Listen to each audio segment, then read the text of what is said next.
আসসালামু আলাইকুম। আজকে এশিয়া কাপের দ্বিতীয় ম্যাচে বাংলাদেশ এবং শ্রীলঙ্কা মুখোমুখি হয়। এই মুখোমুখি হওয়াতে বাংলাদেশ প্রথমে ফার্স্ট ব্যাটিং করে এবং ফার্স্ট ব্যাটিং করে আপনার ১৩৯ রান করে এবং ১৪০ রান তারা টার্গেট দেয়। এই টার্গেট লক্ষ্যে শ্রীলঙ্কা খুবই নির্ভরযোগ্য এবং খুবই স্বস্তিদায়ক ব্যাটিং করে এবং বাংলাদেশকে খুব সহজেই পরাজিত করে।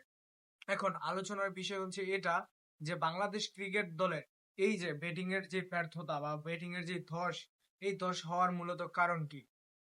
আমাদের এই বাংলাদেশ ক্রিকেটে একটি আলোচনা খুবই দীর্ঘদিন ধরে প্রচলিত ছিল। সেটি হচ্ছে বাংলাদেশের ক্রিকেটাররা অনেক ছয় মারতে পারে। তারা প্রচুর ছয় মেরেছে। তারা তারা বিভিন্ন রেকর্ড উল্লেখ করতেছিল তাদের। আজকের ক্রিকেটে আজকের খেলায় দেখা গেল বাংলাদেশের ব্যাটারদের লজ্জাজনক পরিস্থিতি এবং কি বাংলাদেশের ব্যাটারদের যেই দুর্বলতার ছাপ এটি একদম স্পষ্ট হয়েছে। এবং আমরা দেখতে পেয়েছি যে আজকের এই বাংলাদেশের দ্বিতীয় ম্যাচে শ্রীলঙ্কা এবং বাংলাদেশ